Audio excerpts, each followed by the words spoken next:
una prensa que aplasta el pensamiento y asegura la paz para el tirano, prensa basura. Hay otra prensa que es luz y claridad en la noche oscura. Hay quien tiene remedio y hay medio sin cura. Hay una prensa que nutre la perfecta dictadura y le declaró una guerra abierta a la cultura. Hay otra prensa dispuesta a enfrentarse a esta locura, sincero, sin pero, sin miedo y sin censura. Hay una prensa sin vergüenza que dispensa ofensas a una masa densa que desconoce que piensa. Si cambia de discurso buscando que no se note, porque no llegó la pauta, la payola ni el chayote. Corporaciones contabilizando acciones a la hora de esconder o pregonar sus posiciones, dejando trascender suposiciones, chimentos o pariendo mentiras sin ningún remordimiento. La libertad de prensa, la libertad de empresa, la libertad expresa de los dueños de la imprenta, propensa a dar batalla en pos de su codicia. A quien venga y dé la talla en la lucha por la justicia desquicia. Son mentiras, no noticias, pero hay otra prensa de verdad que no es ficticia. Hay otra prensa que es caja de resonancia del padecer del pueblo y conoce sus circunstancias, que entiende que el presente no da gracia, que entiende que la pugna es entre mafia o democracia, que extiende su mano y prende el fuego en el llano, enciende troyanos, tiende calor humano, sin caretas, profetas de la protesta, y el vil metal no los distrae de la meta. La cancha está inclinada y los recursos del poder para hacer que se transmita su discurso no tienen límite, siempre es el interés y la mano generosa del lacayo que los imite. Quien critique a esta máquina perversa sentirá balas de cerca, será blanco de sus fuerzas, harán que se retuerza su estructura. Si no alcanza seguirán por la censura. Fifi, cheto, fresa, presa, desalmada cabeza, besa su alteza, profesan promesas de esas que sabemos pronunciar y no progresan. Me temo que vemos el mal supremo y decir la verdad se convirtió en deporte extremo. Son demonios demostrando su temor. El demos, el pueblo, su único bemol. ¿Será el sol que ilumine la comunicación o el Seol que confine a la persecución? Porque un pueblo que ignora no puede ser feliz. Una prensa y otra prensa, ¿cuál vas a elegir? ¿Cuál vas a elegir? ¿Cuál vas a elegir? Sin censura, sin censura. Daniel De Vita en el micrófono. Le de esta en la casa. Hay una prensa que aplasta el pensamiento y asegura la paz para el tirano, prensa basura. Hay otra prensa que es luz y claridad en la noche oscura. Hay quien tiene remedio y hay medio sin cura. Hay una prensa que nutre la perfecta dictadura y le declaró una guerra abierta a la cultura. Hay otra prensa dispuesta a enfrentarse a esta locura, sincero, sin pero, sin miedo y sin censura. Programa de agasajo. No solamente le hablaremos de los partidos piteros que ya perdieron su registro y de cómo la doctora Leticia Calderón Chelius considera que estamos bien tras la reelección. El periodista Jesús Lemus nos leerá un extracto de su libro Jaque a Peña Nieto y su imperio de corrupción aquí en Vámonos en Chinga con Toño Ruiz.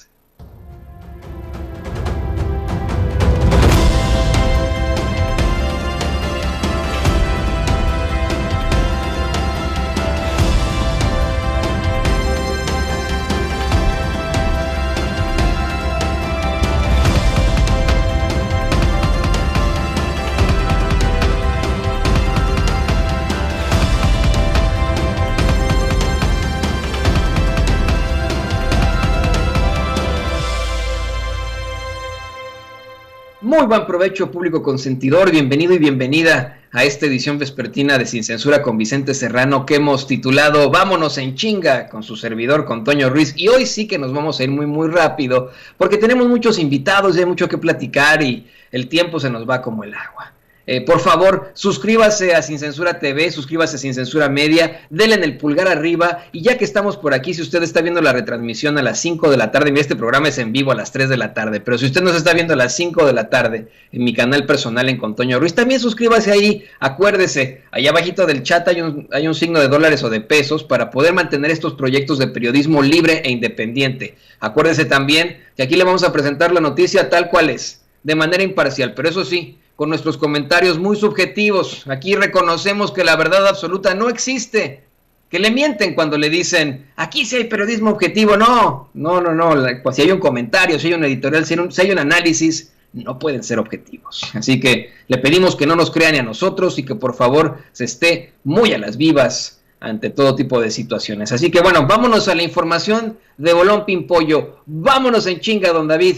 Mire, al final sí se fueron a la vergüenza el Partido Encuentro Solidario, redes sociales progresistas de la maestra Elvester Gordillo y un partido que se llamaba Fuerza México. Perdieron su registro, pues el INE les exige acreditar un mínimo del 3% de los votos emitidos por los ciudadanos y ni a eso llegaron. Pero ¿qué tal sus pinches prerrogativas? Miren, ese es el gran problema en esta situación. El problema que tenemos una y otra vez al que nos enfrentamos los mexicanos no es que tengamos siempre a los mismos partidos, tampoco es que no tengamos fuerzas políticas necesarias, es que si de pronto surge un nuevo partido, tal vez un partido que pueda hacerle frente a los partidos del viejo orden y etcétera, pues es simple y sencillamente para quedarse con nuestra lana, así de sencillo, para jugarnos el dedo en la boca. Y eso es lo preocupante en México. Es preocupante tener partidos que se quedan con gran cantidad de dinero.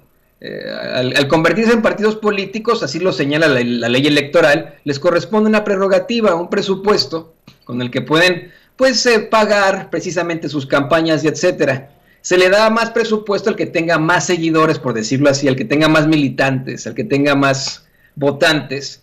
Y cuando llega un nuevo partido, de todos modos les dan un lanonononón. No crea que es el dinero que sale de los bolsillos de Lorenzo Córdoba Villalobos, Lorenzo Córdoba Vianello. Siempre lo confundo con el exsecretario de Salud, me refiero a Lorenzo Córdoba Vianello. No sale tampoco de los bolsillos de Ciro Murayama, no se vaya con esa finta, no es así. Siempre se trata y obviamente es parte de nuestras contribuciones, es el dinero de los mexicanos, y eso es lo que duele, eso es lo que preocupa. Así que qué bueno que se hayan ido a la chingada ya el Partido Encuentro Solidario, que ya había desaparecido, era Partido Encuentro Social, que le tiraba más a una especie de secta religiosa. También redes sociales progresistas de la maestra Elvester Gordillo y Fuerza México, pues ya se van a la chingada. Qué bueno, qué bueno. Esperemos que ese sea el futuro, un día de estos, también de partidos como el PRI, el PAN o el PRD, que está muy muy cerca de que eso ocurra. Y vámonos en chinga, don David. Mire, el PES, redes sociales progresistas, Fuerza México, podrán haberse ido muy lejos, pero el resto de nosotros estamos muy bien tras esta elección del 6 de junio, a pesar de los pesares. La doctora Leticia Calderón Chelius, investigadora del Instituto Mora, nos habla ahora de su nueva columna en la revista Sin embargo MX, en la que se pregunta ¿por qué no valorar lo que se obtuvo y entender lo que significa, aunque sea muy local? No sé si ya le tengamos con nosotros por ahí. Le voy a leer parte de su columna en lo que nos contesta la doctora, para que podamos hacer este contacto con ella, porque está muy interesante lo que nos plantea la doctora Leticia Calderón Chelius. Mire, escribe, con gratitud al doctor López-Gatell y su equipo, a eso lo dedica. Dice, si fuera por los ánimos triunfalistas después de las elecciones del 6 de junio, tendríamos que decir que todos ganamos. Ganó Morena y sus aliados, PT y Verdes, que obtuvieron 11 gubernaturas y la mayoría en la Cámara de Diputados. Ganó la alianza opositora PRI, PAN, PRD, que obtuvo algunas alcaldías que no tenía antes en la Ciudad de México y avanzó en el número de diputados. Movimiento Ciudadano ganó una gubernatura en el estado más rico del país, donde al parecer necesitan más un gerente que un político. Y ganaron partidos pequeños que, aunque no lograron el registro, colarán a algunos diputados y con la presencia mediática que tuvieron pueden volver a presentarse en el futuro, aunque sea con otras siglas. Ganaron los que apostaban con el proyecto en curso, que el proyecto en curso, disculpe usted, se mantuviera y pudiera consolidarse. Ganaron también los que buscaban debilitar al presidente y se sienten vencedores con alcaldes que arrasaron en sus demarcaciones. Pero si todos dicen que ganaron, ¿por qué mantener el encono? Desde el día después de la elección, los mensajes de ensañamiento de unos contra los otros están a la orden y no cesan los mensajes que buscan dividir, incluso geográficamente, a un electorado que lo que realmente hizo es mostrar lo viva que está nuestra democracia electoral. Después de la elección, los argumentos que pueden engañar a algunos ingenuos con aquello de que el futuro está en riesgo, de que estamos en una dictadura o el presidente es un totalitario, quedaron en el basurero de los publicistas, porque quedó claro que el voto sirve para quienes deciden usarlo. Además, aquel argumento de bostezo de que las vacunas contra la COVID tenían una intención electoral se cayó por su propio peso. En el caso de la Ciudad de México, por ejemplo, en alcaldías donde se celebró ampliamente la eficiencia para administrar y aplicar vacunas de parte del gobierno de Claudia Sheinbaum, un sector de la clase media chilanga votó en contra del proyecto en el poder local. Gran lección: los servidores dignos y oportunos son un derecho y no compran votos. Lo mismo que los programas sociales no marcan una correlación directa con las preferencias electorales de la ciudadanía. Somos más ciudadanos de lo que imaginamos. Y continúa esta columna muy interesante de la doctora Leticia Calderón Chelius, a quien saludo en estos momentos con mucho cariño. Doctora, muy buenas tardes, bienvenida a Vámonos en Chinga con Toño Ruiz. ¿Cómo estás, Toño? Qué gusto en escucharlos. Es un gusto tenerla aquí con nosotros. Entonces, pues díganos, doctora, ¿todos estamos bien? ¿Todos ganamos? Bueno, mira, la idea del todos estamos bien viene de una película donde sale Mastroianni, y entonces justamente es una historia en la cual todos le dicen al papá, al patriarca de la familia, que todos están bien, y en realidad todos tienen sus cositas, ¿no? La esposa que está tronando con el marido, la otra hija que tiene problemas económicos, la que el hijo es un desastre, pero todos le dicen al papá que todos están bien. Entonces, bueno, él va y averigua, ¿no? Ahora, ese es justamente un poco el juego de palabras en el sentido de decir, mira, al final aquí todo el mundo ganó algo, y eso sería algo que sería importante retomar para que todo el mundo quedara complacido. Complacido, digo, en la medida de sus posibilidades, porque también todo el mundo perdió algo y bastante en algunos casos. Pero la otra lección tiene que ver, o la otra pregunta de este artículo, tiene que ver con decir, bueno, si todo el mundo ganó algo, ¿por qué carajos todo el mundo sigue quejándose? O sobre todo algunos sectores son como muy duros, muy racistas, muy clasistas, muy discriminadores, y están permanentemente en un golpeteo que a mí me parece pues muy visceral y muy mala onda, ¿no?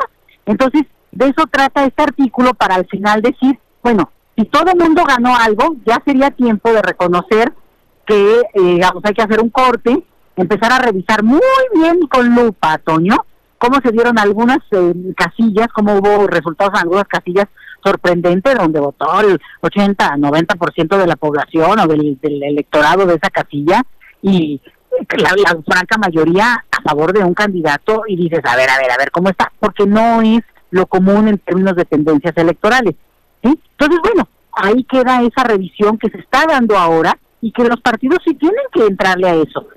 Y la otra parte es que yo creo que es la más dura, Toño, es la lección de qué está pasando con aquellos, no los que votaron siempre históricamente y que lo harán por siempre en contra en este caso del proyecto que está en vigor, sino aquellos que habían apostado por este proyecto y se alejaron.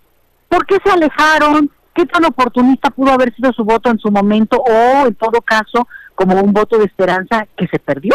Y ese es un llamado de atención para quienes piensan, pues, o les gustaría mantener o reconquistar ese amor perdido, Toño. Entonces, por ahí va el artículo, la columnita, y al final, pues mira, la verdad es que yo sí digo, yo creo que es tiempo de limar asperezas, después de estas revisiones y después de estos quitar triunfalismos, y aprovechar la gran oportunidad que tenemos en el caso de México de estar en semáforo verde con prudencia y con precaución extrema, pero sí es tiempo de abrazar a nuestros seres más queridos y darle una oportunidad a la vida, porque la verdad es que hay que celebrar quienes estamos aquí al final de una situación que, si no ha terminado, por lo menos en este momento tenemos bajo cierto control, sin bajar la guardia, Tony. Es correcto, tenemos que estar muy pendientes y no bajar la guardia. Finalmente, doctora, hace una pregunta interesantísima en esta columna, que es con la que, bueno, vamos, le ponen ahí el balazo, ya me llama mucho la atención. Dice, ¿por qué no valorar lo que se obtuvo y entender lo que significa, aunque sea muy, muy local? ¿Qué nos puede decir sobre esto, doctora? Bueno, pues mira, lo que pasa es que hay algunos triunfos muy locales que son, digamos, pues, la verdad, sí, pues muy locales, ¿no? No hay comparativo de una alcaldía en la Ciudad de México con un estado, digamos, una alcaldía como, te diría yo, Álvaro Obregón con Sonora. Bueno, con todo respeto, no vamos ya respetando eso, pero bueno, si para el que triunfó eso es así, ¿no? Ya sabes, como para echar las campanas al aire, venga, vale la pena que se celebre. Sin embargo, también hay que tomar en cuenta que hubo casos donde no es que se perdió, lo que no se pudo es ganar, pero, por ejemplo, yo estoy aquí en la alcaldía Benito Juárez, en la Ciudad de México, y esta alcaldía hace mucho tiempo está en manos del Partido Acción Nacional, que refrendó su triunfo de una manera muy fuerte y muy contundente. Pero el punto, la lección es que al final de cuentas no es que se perdió, simplemente no se ganó, aunque los números sí muestran que hay también una pérdida en términos de alguna simpatía que pudo haber habido antes. Ojo, tampoco eso es del todo bueno, Toño, porque cuando tú no tienes alternancia, o como en este caso, un llamado de atención a quienes pueden estarse equivocando o están poniendo argumentos que no están teniendo, digamos, sintonía con el electorado en general, digo, el electorado tan complejo como es nuestro país, pues tiene demasiadas sintonías y no vas a poder sintonizar con todos. Eso es imposible, pero lo que sí es cierto es que hay sectores que favorecieron a algunos y que se están perdiendo. En el caso, te menciono este ejemplo de aquí de la alcaldía, porque cuando tú le das un cheque en blanco a algún grupo sin pedirle nada a cambio, sin ponerle condiciones, sin ponerle contrapesos, ojo, eso también es muy peligroso, porque al final es decirle, has hecho todo muy bien, no tienes ningún problema, tú sigue como vas, y pues el mensaje es muy claro, la ciudadanía habló, y yo sí creo que también digamos, se deja todo de lado de quien al final de cuentas pues lo va a interpretar como que pues voy a seguir como lo iba haciendo, porque no hay ninguna queja, cuando puede ser que sí la haya, y te diría yo pues que efectivamente la hay, de esos sectores que al final de cuentas sí sienten que habría que meterle algunos ajustes. Entonces, yo creo que ese es el mensaje, también que lo local tiene su encanto, pero que tiene que moderarse, digamos, sería lo que valdría la pena tener en cuenta, Toño. Esta columna usted la puede ver, la puede leer en la revista electrónica Sin Embargo MX. ¿En dónde más la podemos buscar, doctora? Compártanos, por favor, sus redes sociales. Claro que sí, Toño, es @Letichelius, es el Twitter que manejo, y también coordino una que es más colectivo, que es @migrantólogos, donde subimos sobre todo temas de migración internacional, ahora sí que te diría que planetaria, para quienes les interesen también ese perfil de información. Por ahí, o también siguiendo al Instituto Mora, www.institutomora.edu.mx, que es donde yo trabajo y donde hay espléndidas investigaciones, proyectos muy de mucho interés para muchos perfiles, y por tanto pues éntrenle a ver y a ver a mis colegas, que la verdad hay gente de primer nivel, Toño. Así es, la doctora Leticia Calderón Chelius es investigadora, como ya lo dijo, del Instituto Mora. Póngase en contacto con ella, hágale preguntas, y a mí me da mucho gusto siempre tenerla aquí. Muchas gracias, doctora, estamos en contacto. Gracias, Toño, por esta oportunidad, te lo agradezco mucho y te mando un abrazo grande. Un abrazo de vuelta, doctora. Y vámonos en chinga. Mire, todo el día hemos estado platicando de una situación que para nosotros aquí en Sin Censura nos causa mucho orgullo. Nuestro compañero, nuestro amigo, un verdadero periodista, un gran periodista, el gran periodista de a pie, Jesús Lemus, estará presentando esta noche, a las 8 de la noche, para la redundancia, su libro, Jaque a Peña Nieto y su imperio de corrupción. Y yo me siento muy feliz de que Jesús, mi cuate Jesús, mi colega periodista, haya aceptado pues acercarse a este espacio para compartirnos un extracto de su libro.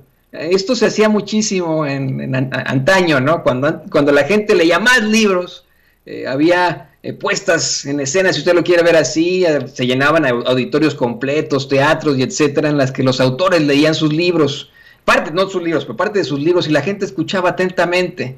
Y mire, le digo, esta admiración que tenemos y agradecimiento que tenemos por Jesús Lemus no es de a nada. Es un hombre que estamos convencidos pasará a la historia del periodismo en México. Estamos convencidos de eso. Un día leeremos de él e incluso podríamos, yo creo que un buen director podría hacer una excelente película sobre su vida. Usted lo sabe perfectamente, es un periodista que se ha enfrentado a muchísimas cosas por llevarle a usted la verdad con justicia, por buscar durante el sexenio de Felipe Calderón hablarle a usted sobre esos vínculos que tenía precisamente la hermana de Felipe Calderón con el narcotráfico en Michoacán, o bien las andanzas de Genaro García Luna también con el narcotráfico, siendo secretario de Seguridad Pública, fue puesto en prisión injustamente, le fabricaron un delito y fue torturado no por los reclusos, sino por las autoridades que lo golpearon durante mucho tiempo en el aislamiento solitario. Después, al ser llevado con el resto de los reclusos, hizo buenas migas con ellos, puesto que ellos, usted lo sabe perfectamente, conocían la historia de Jesús Lemus, sabían que estaba acusado injustamente de un crimen que él no cometió. Y como todo un periodista que es, consiguió platicar con ellos, investigar, hablar con los principales líderes del crimen organizado que se encontraban en esa prisión, tal vez una de las más cruentas que existieron en México, ya no existe, Puente Grande, y hablar con ellos, hacer más investigaciones periodísticas en la prisión. No solo eso, se ganó el corazón de sus compañeros reclusos al escribir poemas para sus parejas sentimentales. Le digo, es una historia casi de película y a mí me da mucho gusto en estos momentos saludar y darle la bienvenida a mi amigo Jesús Lemus. Jesús, bienvenido a Vámonos en Chinga con Toño Ruiz de Sin Censura. Gracias, te saludo con mucho gusto, mi querido Toño, bien agradecido por esta posibilidad de acercarme a nuestra audiencia de Sin Censura para poder platicarles un poquito acerca de este nuevo libro que estoy promocionando, que estoy sacando a la luz pública con el apoyo de la editorial HarperCollins y con el apoyo, por supuesto, de mi amigo el editor Edgar Kraus, le estamos llevando a la gente este libro de Jaque a Peña Nieto y su imperio de corrupción, para que se vaya dando también una idea de qué es, porque no nos han dicho todo, no se ha contado toda la historia realmente que hay detrás de la corrupción de este personaje. Y agradezco mucho la posibilidad, Toño, a ti, a Ceci, a Vicente, a David, por supuesto, a todo el equipo que trabaja en Sin Censura, que me den este espacio para poder estar más en contacto con nuestros lectores. Y mira, Jesús, aquí en Sin Censura, ya te lo había comentado, pero a lo mejor el público no había escuchado esto.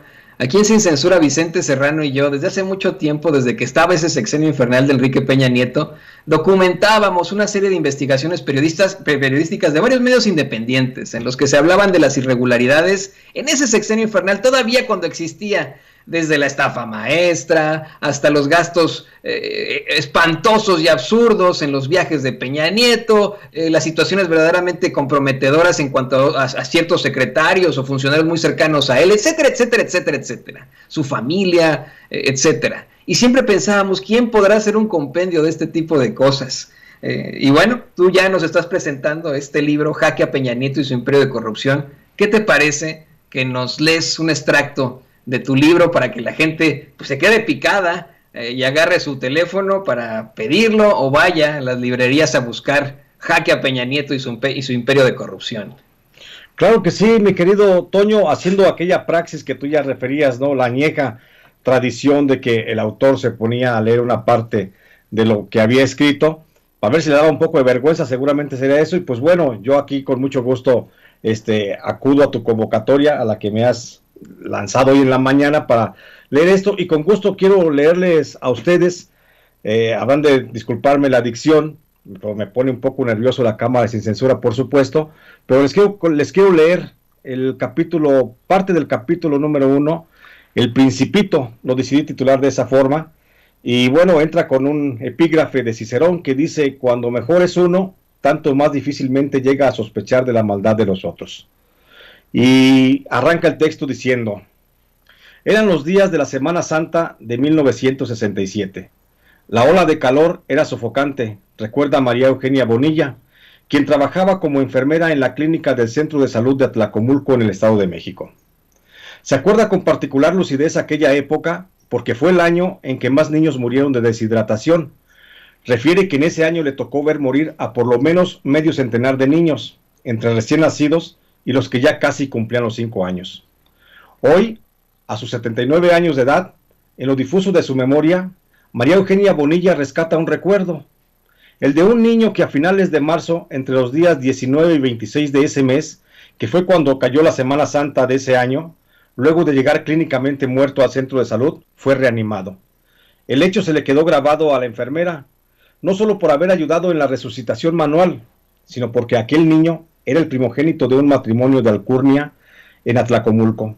Era el hijo de Gilberto Enrique Peña del Mazo y María del Perpetuo Socorro Ofelia Pérez Sánchez, ambos descendientes de una dinastía política de renombre en esa región. Gilberto Enrique Peña del Mazo era reconocido más que por ser un ingeniero que tenía a su cargo los programas de electricidad del gobierno estatal en la zona, por ser el nieto de Severiano Peña, el cacique político de la región de Acambay, Atlacomulco, quien, además de haber gobernado a la fuerza 4 veces el municipio de Acambay, en 1914, 1916, 1921 y 1923, era famoso por haber encabezado el arrebato de terrenos ejidales a diversos grupos campesinos, lo que finalmente fue la causa de su asesinato ocurrido en 1925. Por su parte, a María del Perpetuo Socorro Ofelia Peña Sánchez la conocían ampliamente en Atlacomulco. Era hija de Constantino Enrique Nieto Maciel, que había sido alcalde de esa localidad entre 1953 y 1954. Un tío materno de María del Perpetuo Socorro era Salvador Sánchez Colín, gobernador del Estado de México, de 1951 a 1957, lo que hacía que a ella se le considerara parte de la realeza política de esa localidad. Por eso María Eugenia Bonilla guardó en la memoria aquel episodio de su vida laboral como enfermera. No era común que las familias acaudaladas, como el naciente matrimonio de Gilberto Enrique y María del Perpetuo Socorro, acudieran a la clínica del centro de salud de esa localidad, que estaba prácticamente reservada para las clases menos pudientes. Fue la emergencia de salud de su primer niño lo que, sin duda, hizo que la señora Coco llegara a la clínica, contó la enfermera. María Eugenia todavía recuerda algunos detalles de aquella escena, que, dice, quedó grabada a cincel en su cabeza. La madre llegó llorando desesperada a la pequeña recepción del centro de salud. La acompañaba una muchacha, posiblemente la trabajadora doméstica de la familia, que se veía más angustiada que la propia madre, quien llevaba al niño como si fuera un hilacho entre sus manos. A gritos pidió ayuda, decía que su niño no respiraba y que estaba ardiendo en fiebre. María Eugenia, entonces de 25 años de edad, cuenta que tomó al niño entre las manos. A primera vista comprendió que el pequeño ya había muerto.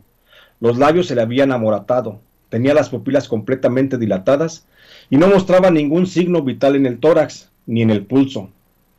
Aún se sentía la temperatura en el cuerpo, pero ella, la enfermera, lo atribuyó a la resolana del mediodía y a la conservación térmica que le brindaba la cobija en la que iba envuelto. Sin darle ninguna explicación, dejó a las dos mujeres llorando en la sala de espera. Con el niño en brazos, la enfermera corrió hasta el área de urgencias. Lo puso en la única camilla de auscultación con la que contaba la clínica. A sabiendas que aquel niño ya estaba muerto, hizo un último intento. Lo desnudó y solicitó la ayuda del doctor encargado de la unidad médica. Sin pensarlo, comenzó a aplicar la técnica de reanimación cardiopulmonar, la famosa RCP. No recuerda cuántas veces le oprimió el pecho al niño, ni cuántas le suministró ventilación vía oral. María Eugenia tampoco recuerda cuánto tiempo pasó intentando reanimar al niño muerto, pero sí que de pronto sintió que el tórax de su paciente se expandía a la vez que las manos de su compañero, el doctor José Luis López, la sujetaba por los hombros. Ella dio un paso atrás y dejó al niño en manos del doctor, quien continuó con una serie de maniobras médicas. Le aplicaron medicamentos vía intravenosa. Tras colocarle un entubamiento nasal, el niño fue llevado a una cuna, donde permaneció hasta que se estabilizó su frecuencia cardíaca. Este niño es especial, le dijo el doctor a la enfermera mientras escribía en unas hojas las instrucciones médicas. Pocos luchan tanto por vivir. Este niño va a ser alguien muy importante. María Eugenia relata que estaba tan complacida por haberle salvado la vida a aquel niño, que ni siquiera tomó en cuenta las palabras de su compañero médico. Se limitó a asentir con la cabeza mientras cubría al niño con una sábana para que mantuviera el calor corporal. Lo canalizó con una solución salina y salió a dar la buena noticia a las dos afligidas mujeres que se mantenían abrazadas en la sala de espera. La enfermera se dirigió por su nombre a la madre del niño.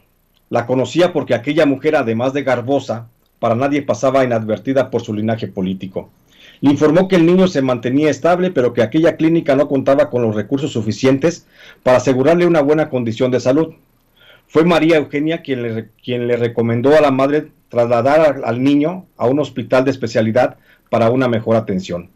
El diagnóstico del médico fue que aquel niño de apenas 8 meses había sufrido un shock anafiláctico por algún medicamento suministrado. En primera instancia se le diagnosticó una enterocolitis como el padecimiento principal que afectaba a la salud del pequeño. La madre le refirió a la enfermera que efectivamente el niño ya tenía más de 3 días con diarrea y vómito y que lo estaba atendiendo el médico de la familia. La enfermera insistió en que el niño debería ser trasladado a un hospital de alta especialidad, recomendación que la madre aceptó.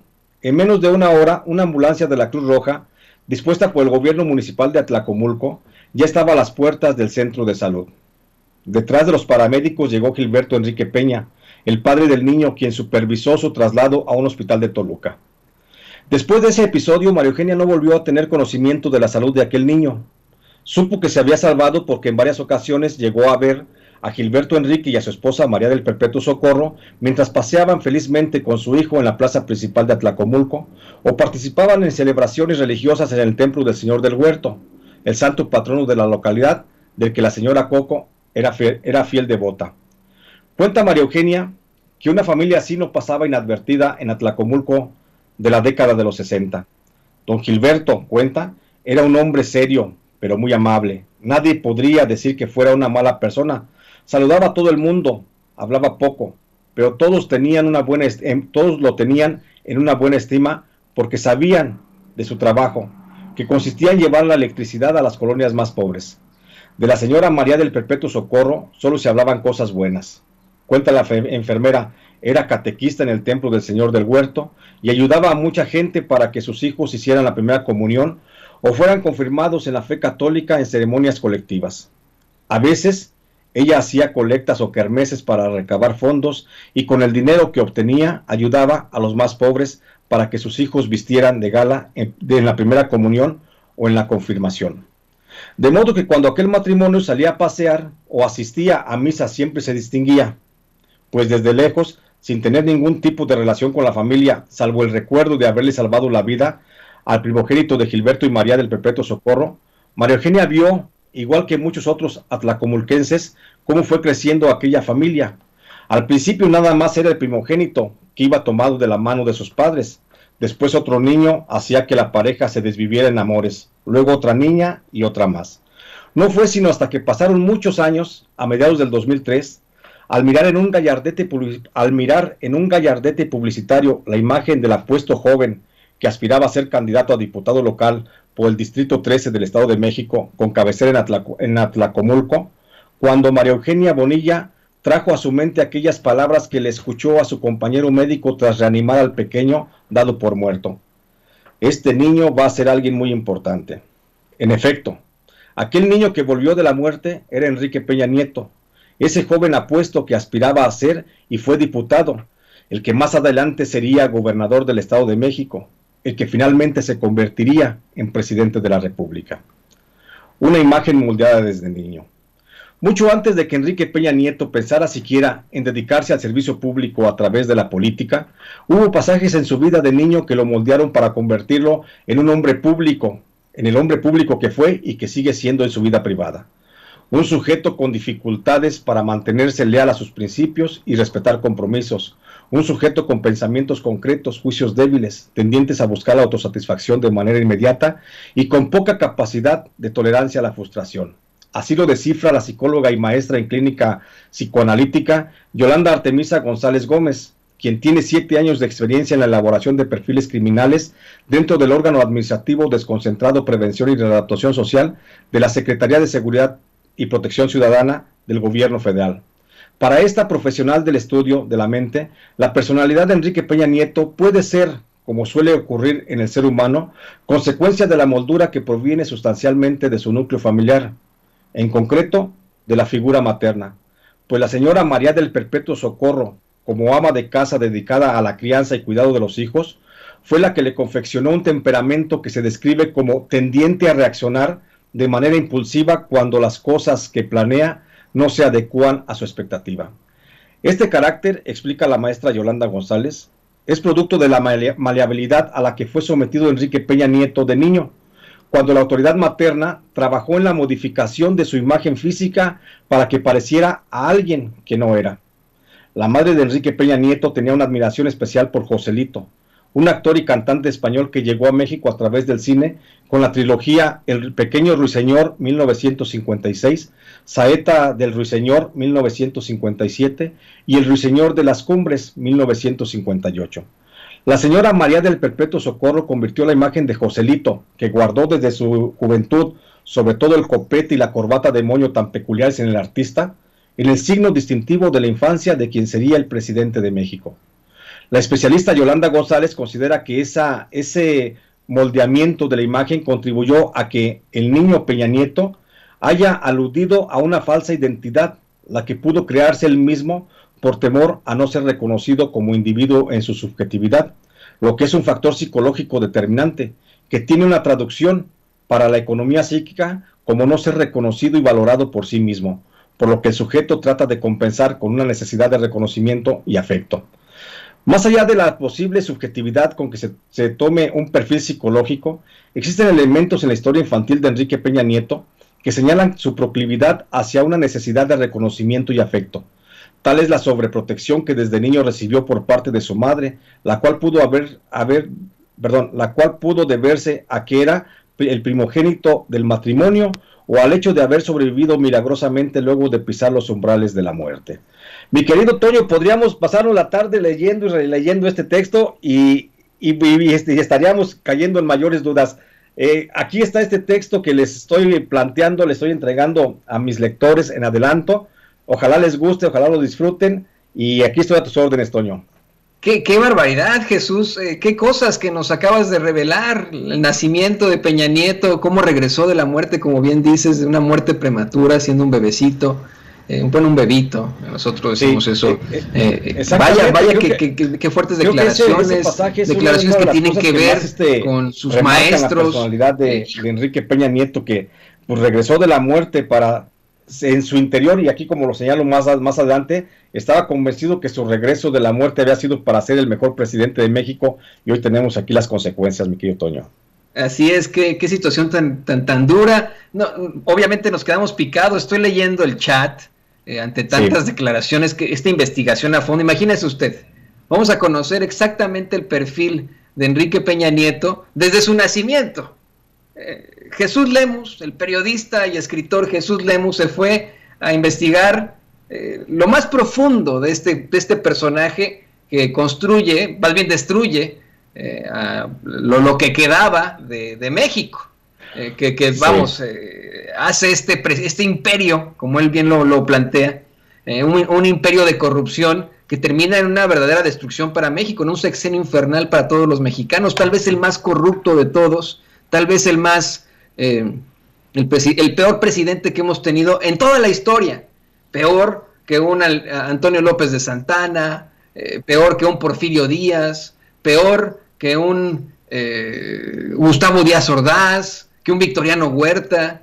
Ese es Enrique Peña Nieto, y nuestro queridísimo Jesús Lemus lo retrata de pe a pa desde su nacimiento. Jesús, no nos perdemos esta noche a las 8 la presentación de tu libro aquí en Sin Censura.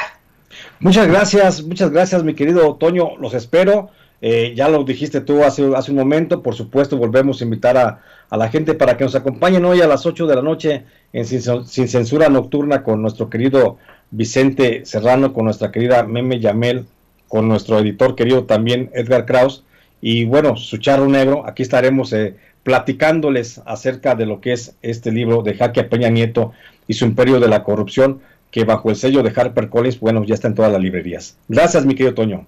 No nos lo perdemos. Yo seguramente lo primero que tengo que hacer, mi esposa y yo estamos buscando conseguirlo aquí en los Estados Unidos. Me preguntan mucho eso, Jesús. ¿Cómo se consigue aquí en los Estados Unidos el libro? Sí, fíjate, Toño, que hemos tenido algunos problemas para entrar justamente al mercado de Estados Unidos.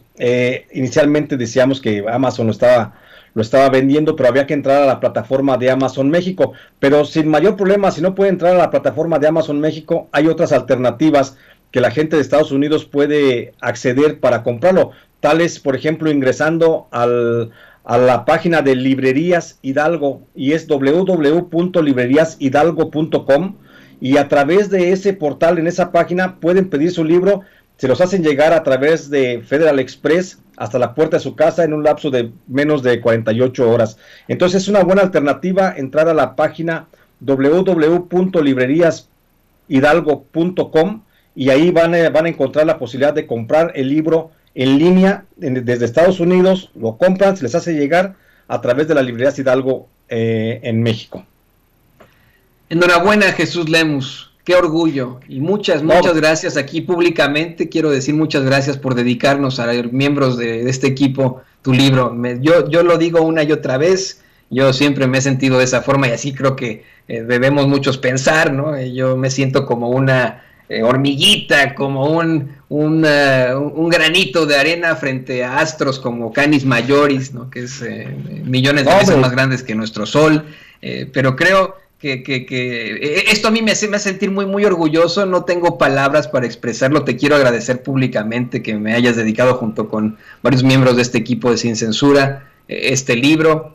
Muchas gracias. Enhorabuena por tu último libro, y que vengan muchísimos más.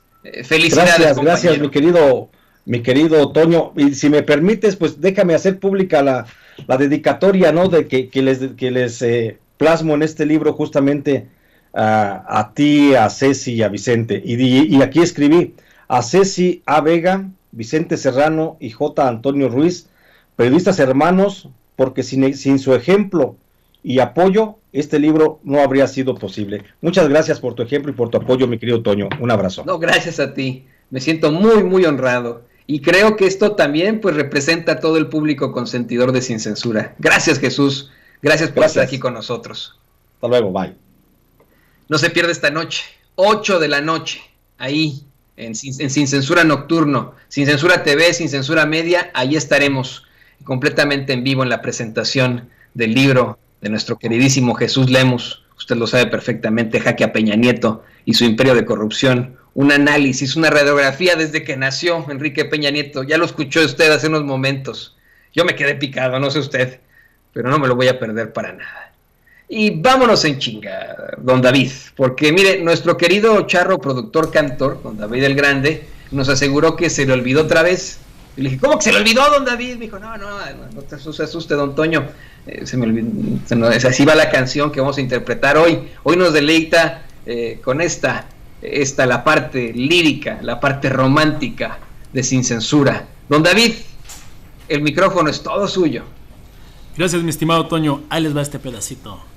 Probablemente ya de mí te has olvidado, y mientras tanto yo te seguiré esperando.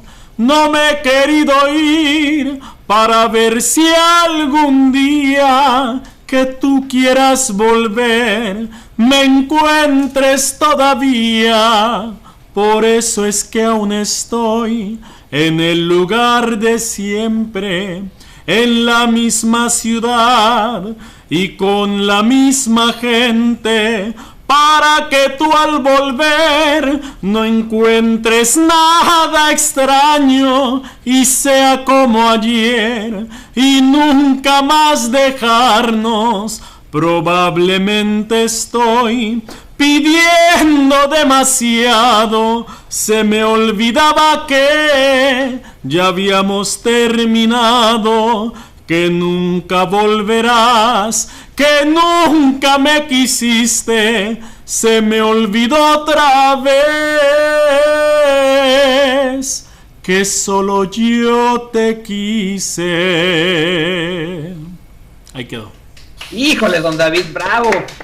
Ocasionó muchas lágrimas del público consentidor. Muchas personas están declarando, ay, don David, esa no, porque ya sabe usted, híjole, como Maya Elorza, Román Torres, María Briceño, Nora Barnacle. Dice, Nora Barnacle dice, qué guapo es el tal don David. ¡Ájale, galea don David! Hasta ya le salió. Y seguramente motivó en los corazones de muchas personas, pues el recuerdo de esos amores idos, de la nostalgia del amor que se fue y que tal vez nunca volverá. No lo sabemos. No se sienta así. Don David, ¿quién hace? Esta canción es muy popular, pero ¿quién la hace popular en un principio? Cuéntenos un poco.